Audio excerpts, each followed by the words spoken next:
Bom, então vamos lá. Na aula passada eu falei para vocês, não é, da ratificação, que seria a terceira fase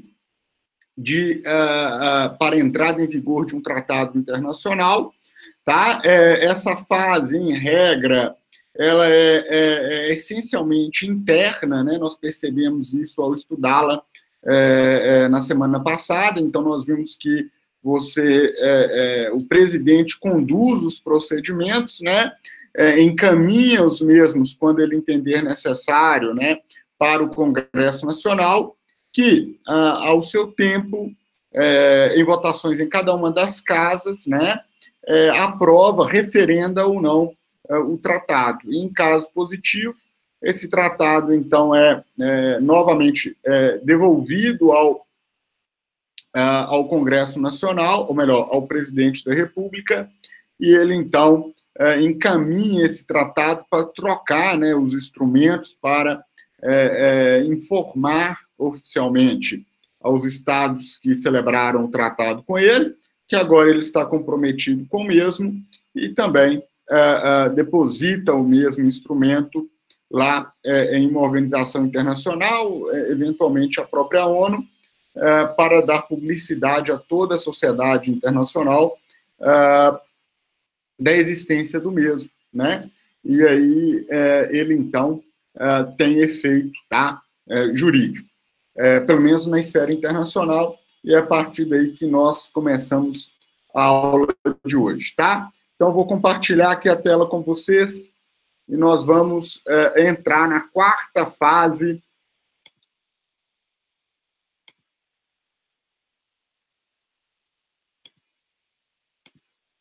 e última, né, para que um tratado internacional entre em vigor.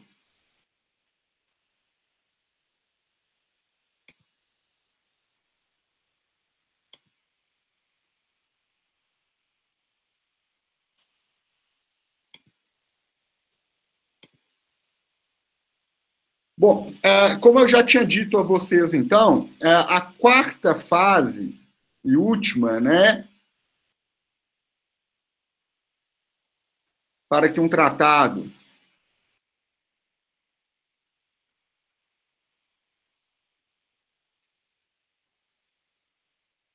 entre em vigor,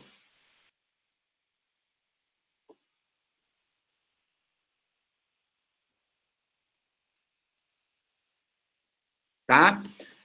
Seria então o quê? A promulgação e publicação do mesmo.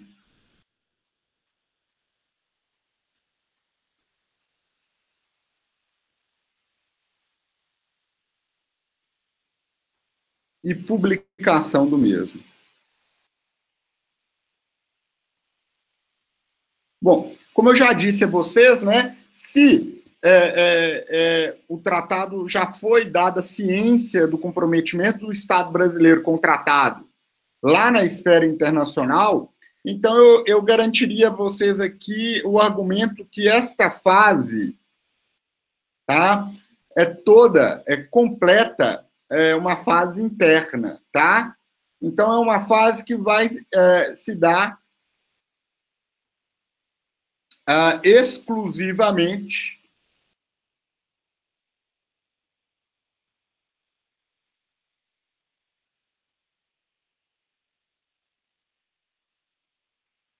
na esfera interna.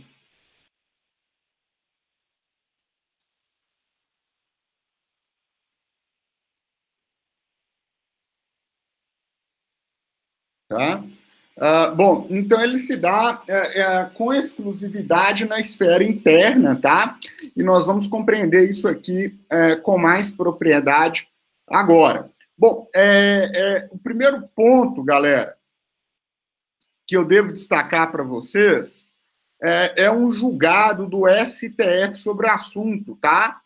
O STF decidiu em uma ação o seguinte: o Brasil ele tinha celebrado um tratado internacional com os países, né, que compõem o Mercosul, né? Eu estou falando aí da Argentina, Uruguai, Paraguai e Venezuela.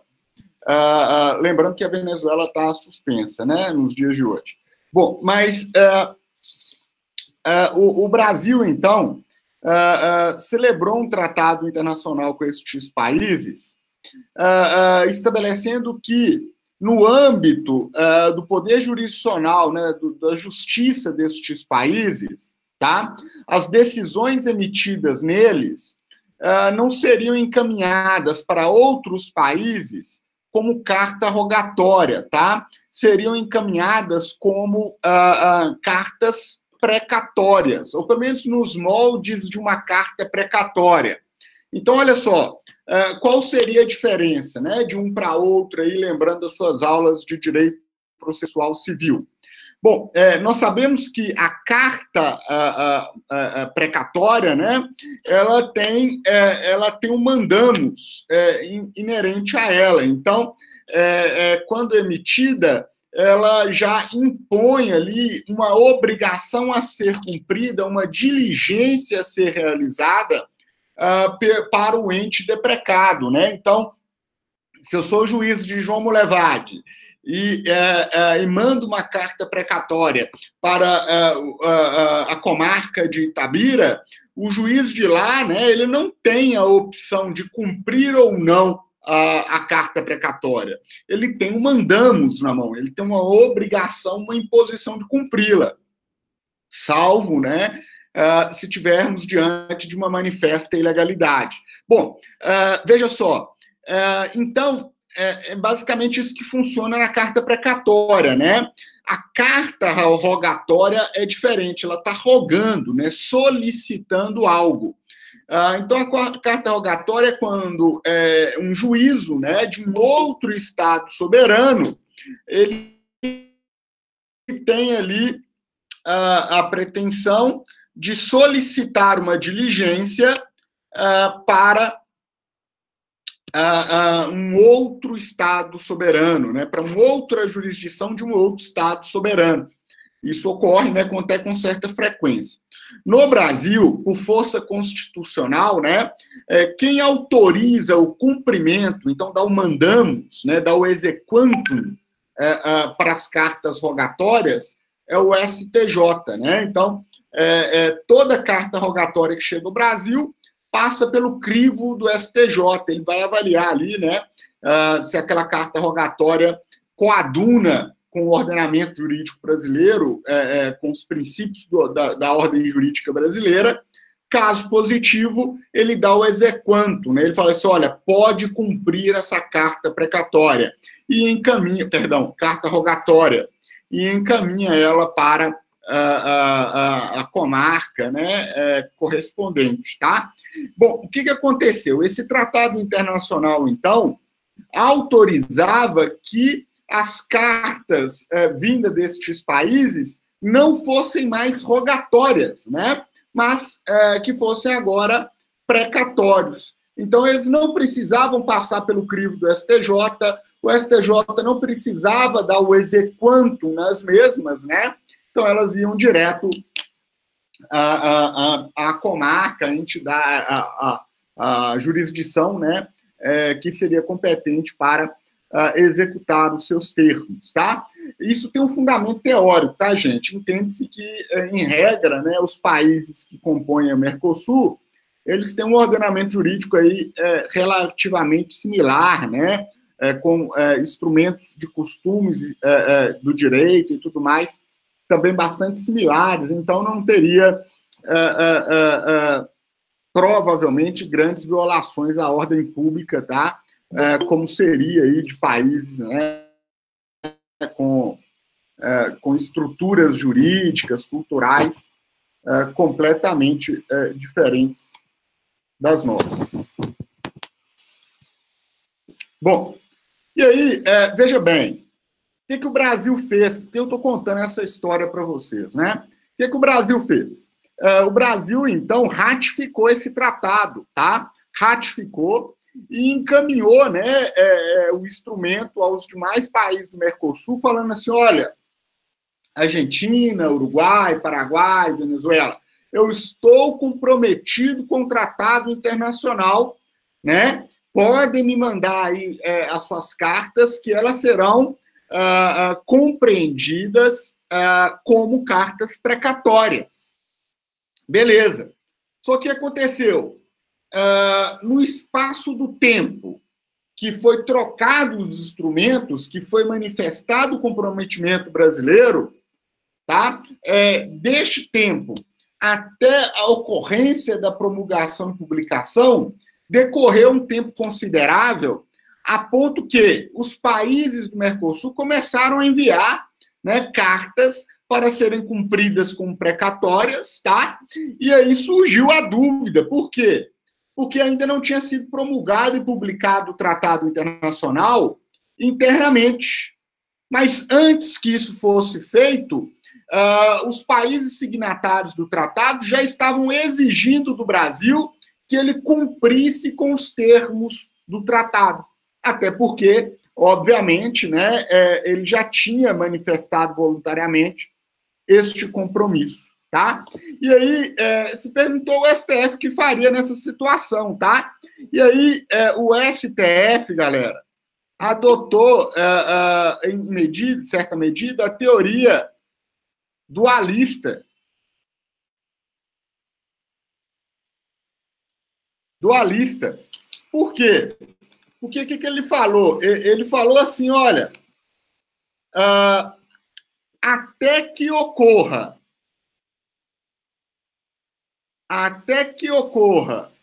o cumprimento, né,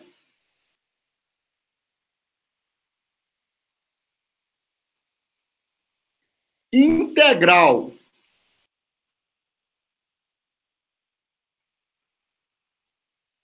da fase 4, o Estado brasileiro, o Brasil, não se compromete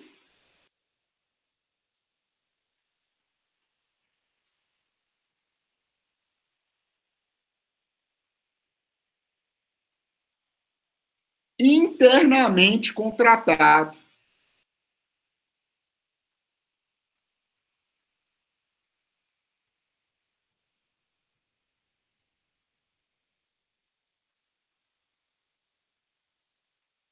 Tá? Olha que interessante, então. Neste ponto, tá, gente? Eu já expliquei isso para vocês. O STF ele não se define por completo, tá? Dentro dessas teorias aí dualista e monista.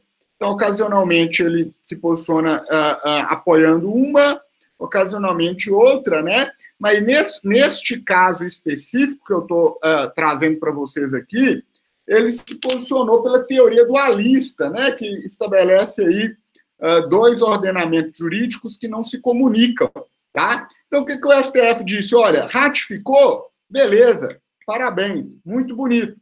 Então, na esfera internacional, o Brasil está comprometido com esse tratado. Mas na esfera interna, não, tá? Não estaria, de fato, comprometido, porque ainda não teria concluído as fases para que o tratado entre em vigor, diante da ausência da promulgação e publicação do tratado, tá? Então, vamos lá. Então, vamos entender agora, né, o que seria a publicação e a promulgação. Mas, antes disso, até aqui, tranquilo, pessoal? Deu para entender com clareza esse julgado do STF e por que da necessidade mais uma fase para os tratados, tendo em vista que só a ratificação não seria suficiente? Até aqui tranquilo? Deu para entender isso?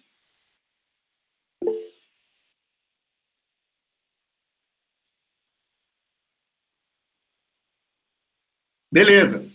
Bom, então vamos lá. Olha,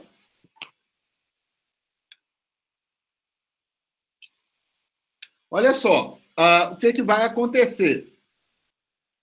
O que seria a promulgação, né? O que é a promulgação?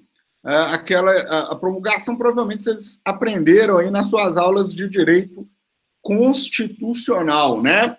Promulgação é o quê? É um decreto, né? Executivo,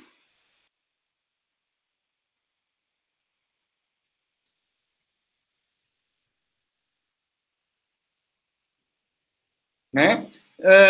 Que declara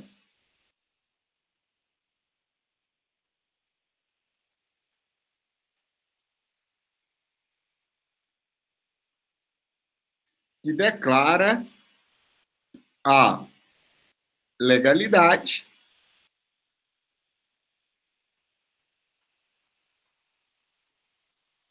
tá? A legalidade seria tanto formal quanto material,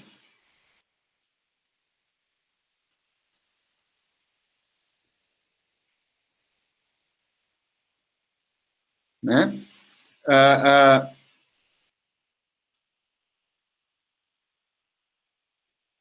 do projeto de lei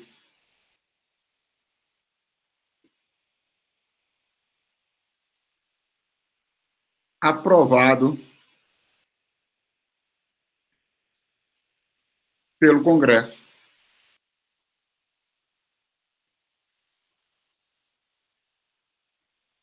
né? Isso, obviamente, em âmbito federal, né? Claro que isso pode ocorrer também em âmbito estadual e municipal, mas, por óbvio, né, o que nos interessa aqui é a esfera federal, por isso que eu coloco Congresso Nacional aí.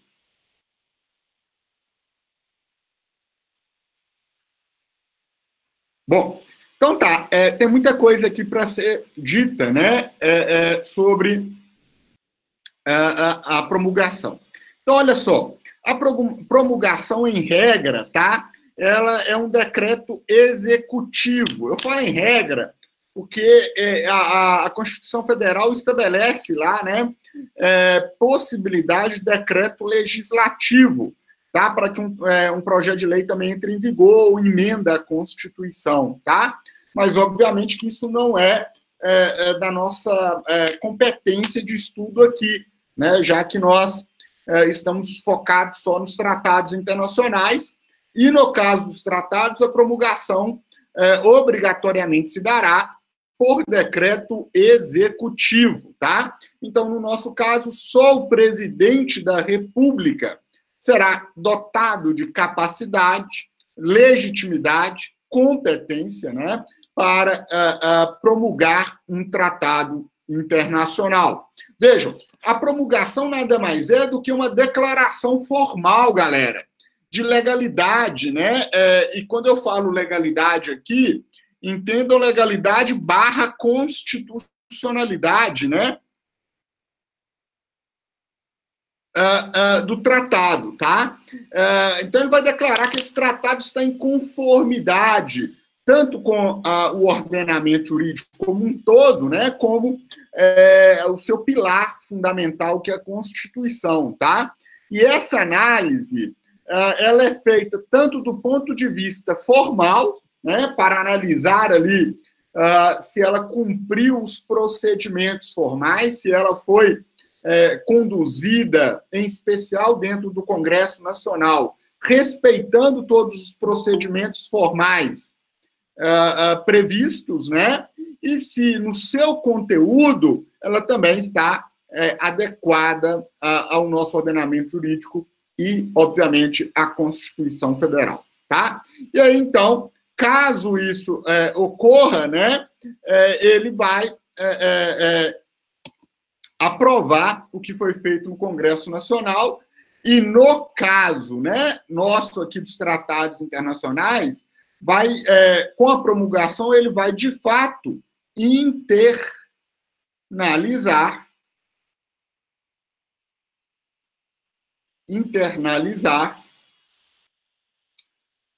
o tratado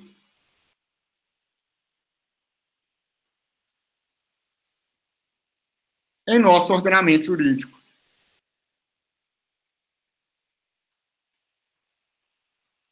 Então, é a promulgação que vai, né, inserir o que vai inserir o tratado lá na pirâmide, né, que a gente estuda, tá? É a promulgação que vai colocar lá, então, olha, o tratado dentro do ordenamento jurídico, dentro da pirâmide, né? É isso que ocorre, ele vai internalizá-lo. Você pode perguntar assim, Hugo, e se não tiver, né, formalmente ou materialmente de acordo com o nosso ordenamento jurídico, com a nossa Constituição? Aí ele não promulga, ele faz o quê? Ele vai vetá-lo, né? Lembrando que o veto tem que ser expresso, né?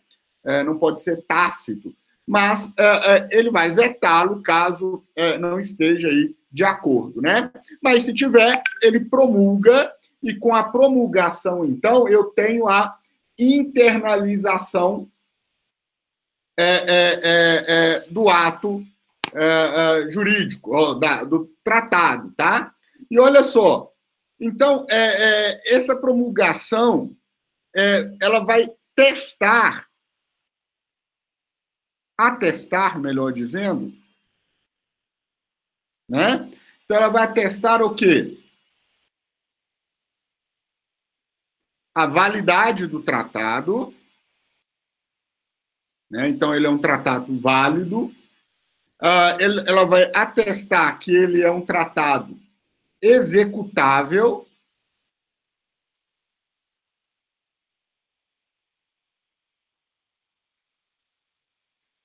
e vai atestar que esse tratado é obrigatório.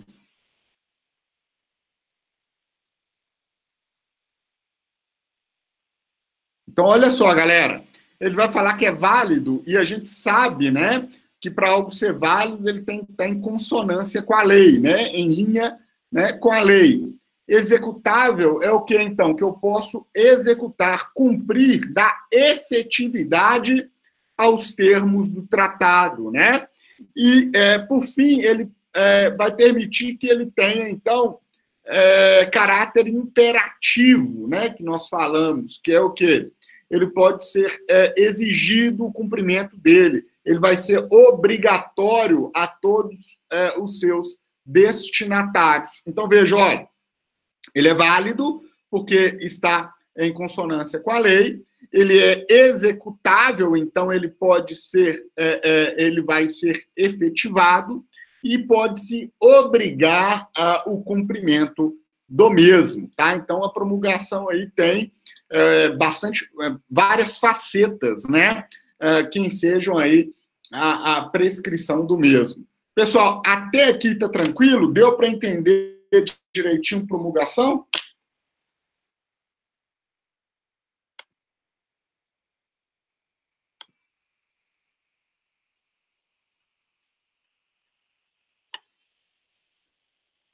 Marcos, perdão aí, Natália aí, avisou agora. Eu vou falando lá e às vezes eu não escuto aqui, não, o barulhinho aqui que tem alguém querendo entrar, não. Perdão aí, gente. Pessoal, tudo certo? Deu para entender direitinho o que é promulgação? Claro, Neiva. Veja bem, o caráter imperativo é o quê? É que você pode obrigar as pessoas, exigir das pessoas que elas cumpram com o tratado internacional, tá? Isso é o caráter imperativo de obrigação, tá? Então, veja bem, toda lei ela tem esse caráter obrigatório, né? Impositivo, tá? Então, o tratado internacional, ao ser promulgado, ele ganha uma característica, tá, de afastamento do caráter volitivo, da vontade da parte. Significa, Neiva, que independente de se você deseja ou não, concorde ou não com o tratado, ao ser promulgado, o tratado ganha um caráter de obrigatoriedade, tá? De imperatividade, que vai afastar a vontade individual do particular em cumprir com a norma, com a conduta ou não. Tranquilo, Neiva? Deu para entender melhor agora?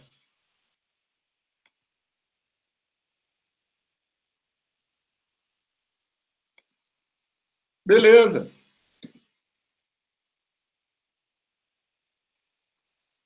Bom, pessoal, então vamos lá. Agora, então, se a gente já alinhavou aqui a questão, né, relativa à promulgação, nós vamos falar um pouquinho da publicação, tá? Deixa eu só apagar aqui.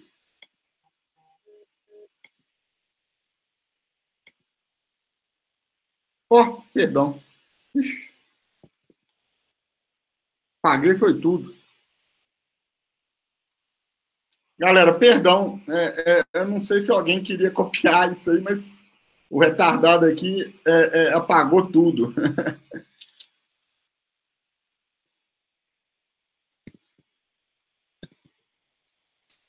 E eu não consigo voltar. Perdão. Apaguei aí, depois, pelo menos está gravado, depois, se a gente for o caso, nós copiamos isso lá. Bom, então deixa eu falar só da publicação para vocês aqui.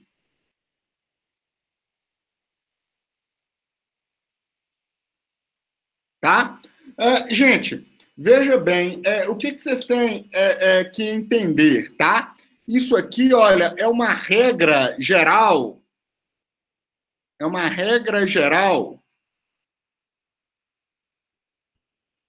que vale para qualquer lei formal, tá? E que nós vamos levar em consideração também no tocante aos tratados internacionais. Essa regra geral, inclusive, está na lei de introdução às normas do direito brasileiro, tá? Eu acho que é isso mesmo, LINDB, né? Isso mesmo. Tá lá, tá? Se me fala a memória, lá logo no artigo 1º ou 2º. O que é a regra geral? Olha, qualquer lei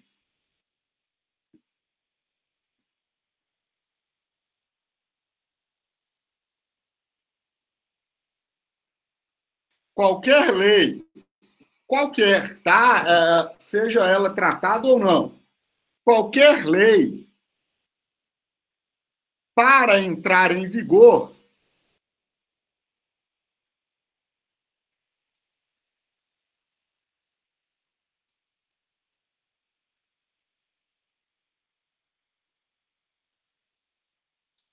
deve ser publicada.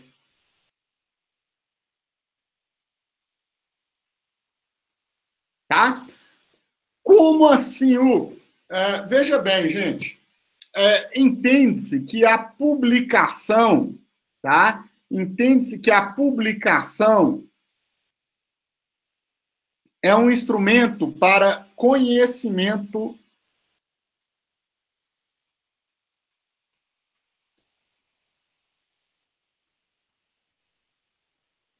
social da lei, né? Então, entende-se, antes dela entrar em vigor, é importantíssimo a gente dar conhecimento da lei para toda a sociedade através da publicação dela, né? Por quê? Porque a gente sabe que a própria LINDB, né, ela vai falar assim, olha, ninguém pode se furtar a cumprir, né, os termos de uma lei ao fundamento, ao argumento do desconhecimento da mesma, né? Então, não dá para me falar que eu matei alguém porque eu não sabia que era crime, né? Não é possível isso, senão todo mundo usaria esse argumento para se furtar a cumprir os termos de uma lei, tá? Então, veja bem, a publicação é necessária para isso, para que a sociedade toda tome conhecimento da lei, né? E, ao tomar conhecimento da mesma, seja, então, obrigado a cumprir com seus termos, tá? E quando a gente fala em vigor, galera, nós estamos falando o quê? Nós estamos falando em eficácia. O que é isso? A lei, ela já foi, ou o tratado, né, no nosso caso aqui, mas pode ser geral, né, ele já foi internacionalizado, ele está formalmente aceito, ele está estabelecido no ordenamento, mas até a publicação ele não tem eficácia, ele não tem efeito jurídico, tá? Ele não tem efeito jurídico. Então, ele só vai surtir efeito jurídico, ele só vai poder ser exigível, né, após a sua entrada em vigor. E a sua entrada em vigor, em regra, só poderá ocorrer depois de devidamente publicado. Então, olha, até a promulgação, o tratado está lá, está lindo, maravilhoso, dentro do ordenamento jurídico, todo organizadinho, mas o Estado ainda não pode exigir do particular, né, o cumprimento deste tratado, porque ele ainda não tem, não surte ainda efeito jurídico. Isso só ocorre com a publicação do mesmo, né? Se não houver a publicação, esse tratado está lá formalmente prescrito, mas não tem qualquer efeito jurídico, tá? Pessoal, e aí a gente deve lembrar, inclusive, né, do que a gente chama de vacatio legis, né? Que é o quê? Que é aquele período em que que a lei, né, vai ficar suspensa ali da publicação, né? Geralmente quando a lei ela demanda, né, alguma complexidade e tudo mais, né? Ou mesmo as menos complexas, né? Mas todas elas entende-se que você publica, mas prescreve um prazo mínimo, né? Para que a lei seja difundida, para que ela seja conhecida por todos, né? Então a ideia é o seguinte: olha, eu publiquei hoje, eu já posso exigir amanhã, não é o recomendável, né? O recomendável é o quê? Você publicar e dar um prazo mínimo, né, para a sociedade tomar conhecimento da lei, debater, refletir sobre a lei, até ser obrigada a cumpri-la, né? Isso é o efeito vacatio legis, né? Que vocês já estudaram aí, né? E aí a gente sabe, né, que o vacatio legis geralmente ocorre o quê? Em duas situações. A própria lei vai prever, né? Então a lei prevê o tempo, né, do vacatio. Então a própria lei vai prever, por exemplo, o Código de Processo Civil, né, previa lá, eu acho que quase um ano, né, de vacatio para o pessoal discutir, debater, tendo em vista a importância, né, do Código de Processo Civil para o ordenamento jurídico. E caso a lei seja omissa quanto ao vacatio, né, a LINDB aí nos fala que seria de 45 dias. Né? Na esfera internacional, seria de 3 meses, caso o Estado, né, os demais estados aí, autorizem, né, os efeitos da lei brasileira em seu território, tá? Bom, então é isso, olha. Isso se aplica também aos tratados internacionais, né? Se o tratado for omisso, 45 dias da publicação para que ele efetivamente tenha efeito jurídico. Caso contrário, a previsão, né, contida nele já é suficiente para prever aí a sua entrada em vigor, tá? Pessoal, tudo aqui muito bonito, tá? Muito legal, mas existe uma exceção à regra que eu devo descrever para vocês aqui, tá? Os tratados internacionais de direitos humanos, tá? Eles têm eficácia imediata.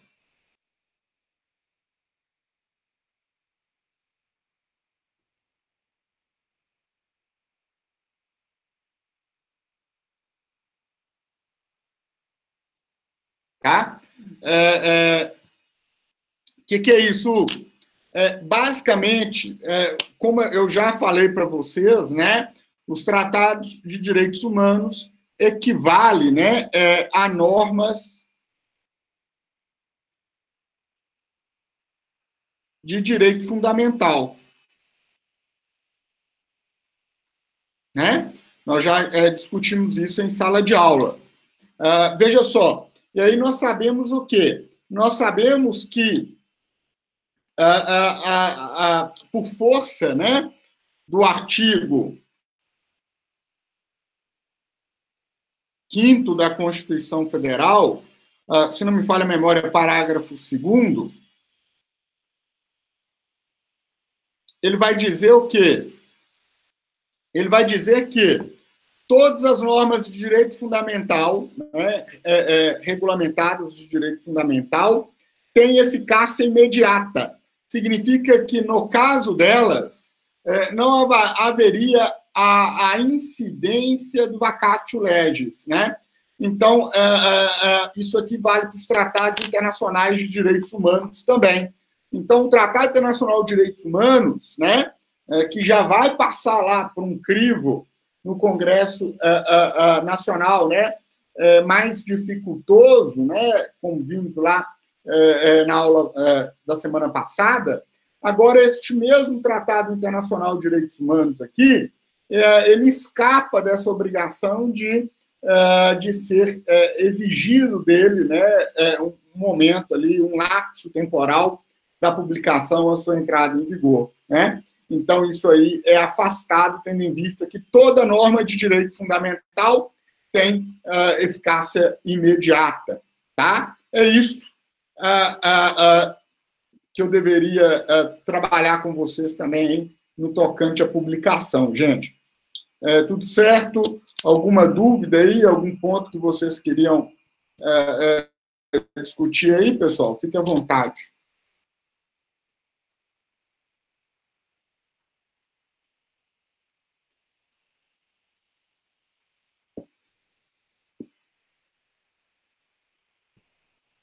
Creio que não, né? Tudo certo, gente?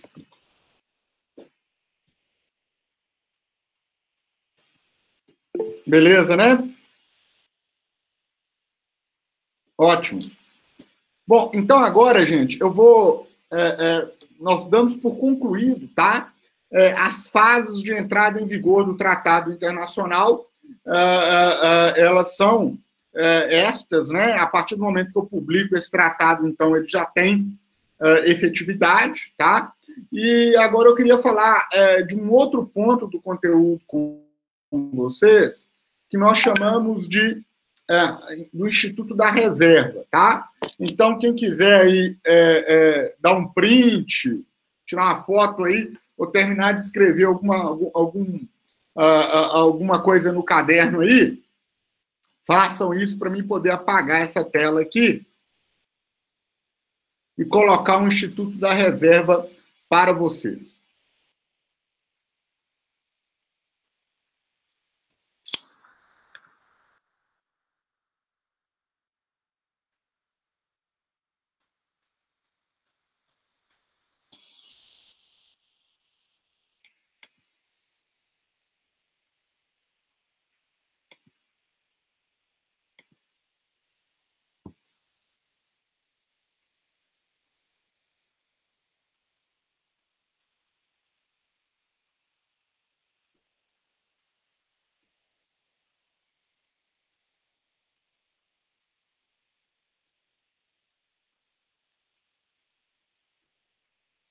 Bom, então, o Instituto da Reserva, tá? O que é isso? O que consiste, né, esse tal de Instituto da Reserva? Bom, o Instituto da Reserva, senhores, nada mais que um procedimento formal, uma declaração unilateral do Estado, em que ele vai se reservar no direito, tá, de não cumprir algum termo do tratado internacional, ou mesmo, né, modificá-lo, tá? Então, a doutrina nos diz que o Instituto da Reserva seria o quê? Uma declaração unilateral, tá? Realizada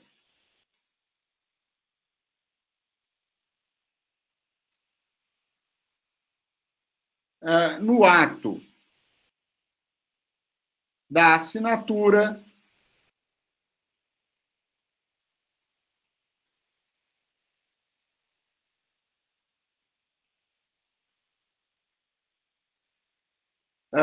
da ratificação, ou da ratificação, melhor dizendo,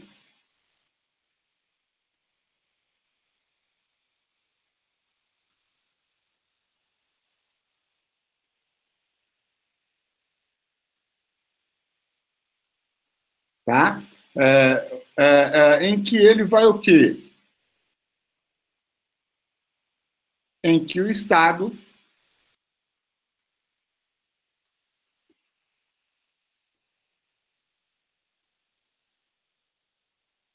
exclui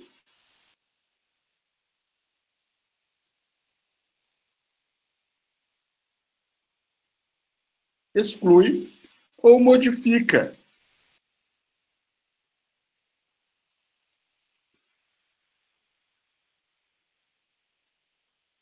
algum termo aí no tratado,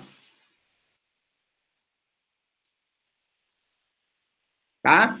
Então, olha só o que seria o Instituto da Reserva.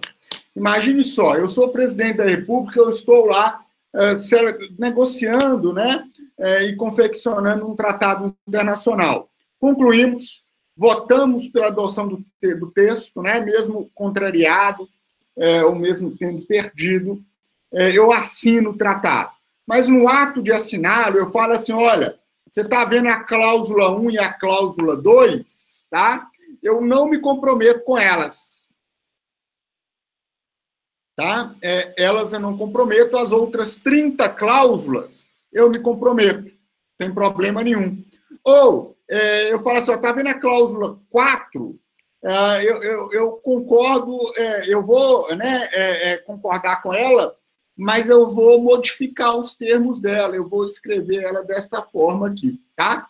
Então, basicamente é isso. É você unilateralmente, né, então de forma individual, sem qualquer pressão, sem qualquer ato externo de outro sujeito de direito internacional, nestes dois momentos, seja da assinatura, seja do procedimento de ratificação, eu vou ali excluir alguma cláusula do tratado ou modificar alguma cláusula do mesmo, tá? Então, olha só, gente, isso aqui não se aplica. O Instituto da Reserva ele se aplica apenas em parte, né, do tratado. Então, se você não concorda com nada do tratado, né, o Instituto da Reserva não é para você, tá? Isso aqui é só que é um questionamento que se faz sobre parte deste tratado, né, sobre algum ponto dele ali que ficou obscuro e tudo mais, tá? Bom, veja bem, e aí, quem poderia, né? Quem poderia fazer isso, tá? Quem é, eu vou pôr aqui, ó, quem é legítimo?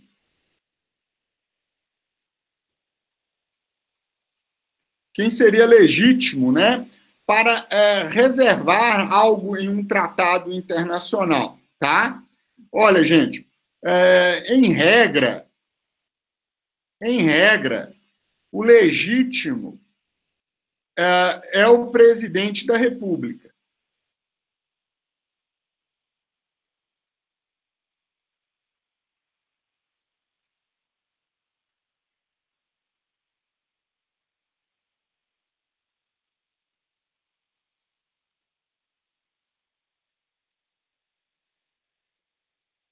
tá? Em regra, o presidente da República, né? Porque nós sabemos que ele que tem a competência constitucional aí de negociar e celebrar os tratados internacionais, tá? Então, nós sabemos que na assinatura, né, é um ato exclusivo do presidente ou quem o presidente ali delegou tal função, tá?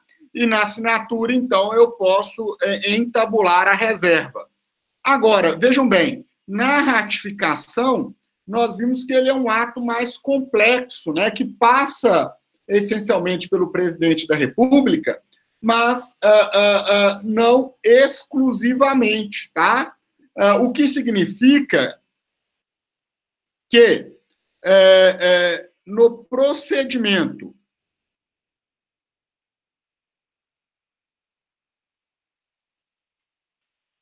de ratificação,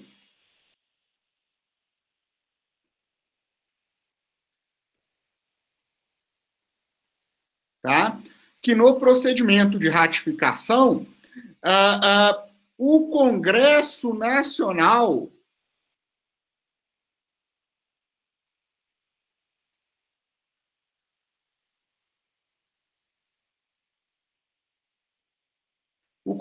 Nacional tá, poderá também estabelecer reservas ao tratado, tá? Então, a gente estudou aqui, né, que ele tem que passar por votação lá dentro do Congresso Nacional e depois ele tem que passar tanto pela Câmara de Deputados Federais quanto pelo Senado, né? E votado em plenário e tudo mais. Pois bem, né? Enquanto neste ato, então, de referendo, né? De referendamento do tratado internacional pelo Congresso Nacional, quando, então, ele estiver ali debatendo e, eventualmente, votando este tratado internacional, ele poderá estabelecer ali a reserva de algum termo que se encontra no tratado, tá? Então, isso também poderá ocorrer. Pessoal, até aqui tranquilo?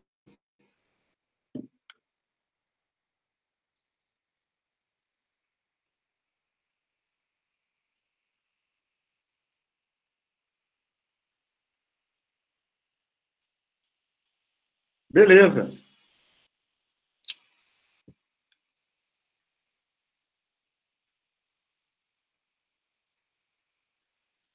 Beleza. Obrigado. Bom, pessoal, veja bem.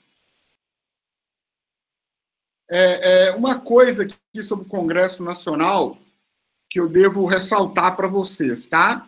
O Congresso Nacional, ele não pode suprimir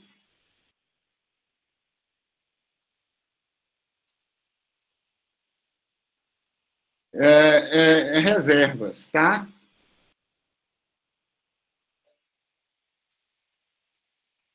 O que significa isso na prática, gente?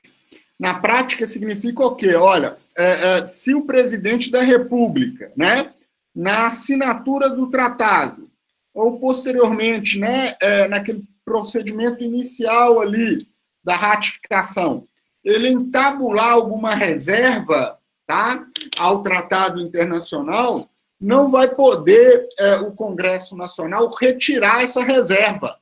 Fala assim, não, presidente, você está errado. A gente tem que cumprir a integralidade do tratado. Eu não concordo com a reserva que você estabeleceu nele, tá? O Congresso Nacional não poderá fazer isso, pessoal. O Congresso Nacional só vai poder, né, referendar na íntegra, né? Então, do jeito que o tratado chegou lá, né, ele vai analisá-lo, tá? Claro, podendo fazer suas próprias reservas, tá? Mas vejam só, ele não pode contrariar e em confronto, né, com as reservas já entabuladas pelo presidente da República. Eles não teriam aí tal competência, tá? Tal legitimidade para esse ato. Tranquilo, galera? Até aqui, beleza, né? Nós já vimos que não há muito muito questionamento, tá? Bom, veja só, para concluir o estudo sobre a reserva dos tratados internacionais, eu tenho que só falar para vocês, olha, uma questão, tá? A reserva é um ato limitado. O que é isso, Hugo? Basicamente, o que eu quero apontar para vocês aqui é que não dá, tá? Não é possível você implementar reservas de forma ilimitada, indiscriminada ao tratado internacional, tá? Então, não dá para você fazer isso porque, de fato, pode virar bagunça, né? O Estado lá assina o tratado ou mesmo ratifica o mesmo, de modo que, na prática, dependendo do número de reservas e a profundidade delas, o tratado não teria, de fato, validade alguma, fundamento, efeito jurídico algum, tá? Então, olha, o ato da reserva é um ato limitado, tá? E as limitações, elas essencialmente se resumem em três, tá?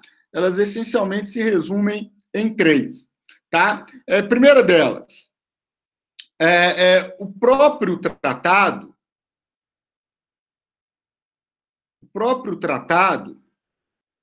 ele pode estabelecer proibição de reserva.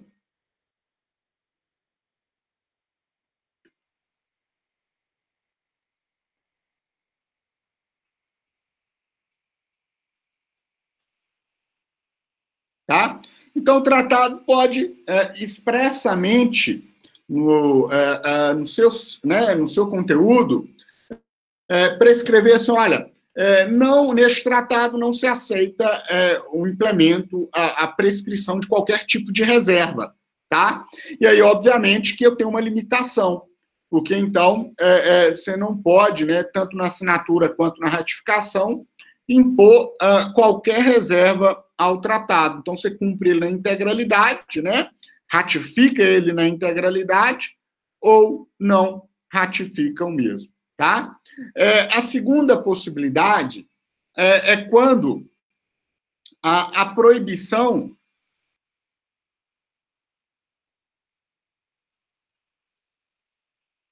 recai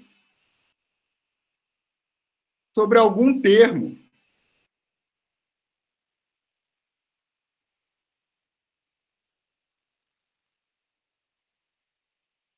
do tratado, tá? O que é isso? É basicamente o tratado falar assim, olha, pode haver reservas ao tratado, mas não pode haver reservas ao dispositivo, ao artigo, né? 2, 3, 4, 5 e 6. Neles não pode haver reserva alguma. Nos demais, caso o Estado deseje, caso ele tenha interesse, ele pode propor, né, alguma reserva ao mesmo, tá? Então, o próprio tratado vai entabular ali termos, condições, né, específicas para que o tratado seja ratificado, ou melhor, reservado, tá? E, por fim, não pode haver reserva, tá? Em artigos, em termos, né, incompatíveis.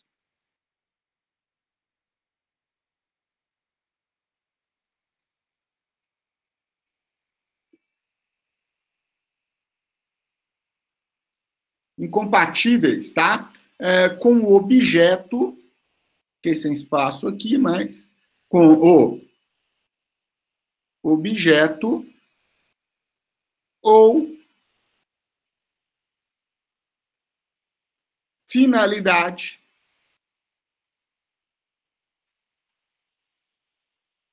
do tratado, tá? Basicamente dizer para você assim, olha, há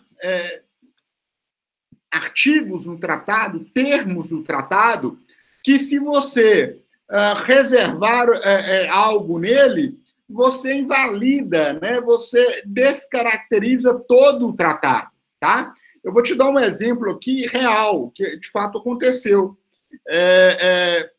Por muito tempo se negociou, né, para ter um tribunal penal internacional, né, para que existisse um tribunal que julgasse criminalmente aquelas pessoas que cometessem crimes contra a humanidade, né?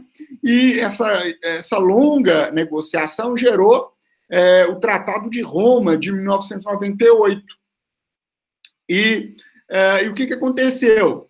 Alguns países, igual os Estados Unidos, queriam ratificar o tratado internacional, se reservando no tocante à cláusula de jurisdição. Basicamente, o que eles queriam fazer? Olha, eu ratifico o tratado, eu estou comprometido, então, com o Tratado de Roma, que criou o Tribunal Penal Internacional, mas eu não reconheço a jurisdição dele. Bom, obviamente, senhores, que então não tem sentido de ratificar esse tratado, né? Porque a gente sabe que o cerne de qualquer tribunal é a sua jurisdição, né? A sua capacidade de julgar e impor as suas decisões, né? Se um país fala que reconhece o tribunal, mas não aceita a sua jurisdição, não se obriga a cumprir os termos, as decisões dela, então esse tribunal não existe, de fato, para esse país, né? E os países que ratificam esse tratado desta forma atentam com relação ao objeto, à finalidade do mesmo, né? Tanto é que, se você pegar o artigo 5º, parágrafo, né, 4º da Constituição Federal, ele vai falar lá, olha, o Brasil reconhece a jurisdição do Tribunal Penal Internacional, a qual se submete, né? Então, olha, o Brasil colocou na Constituição dele o reconhecimento da jurisdição do tribunal, porque, caso contrário, né, qualquer julgado que eventualmente ocorresse lá não teria qualquer efeito jurídico em nosso território. Bom, é isso, pessoal. Alguma dúvida aí? Tudo certo?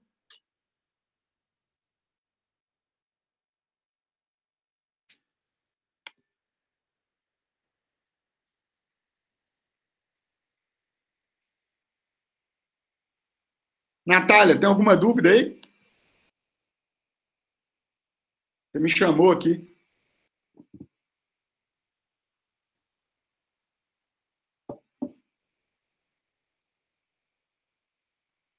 Natália,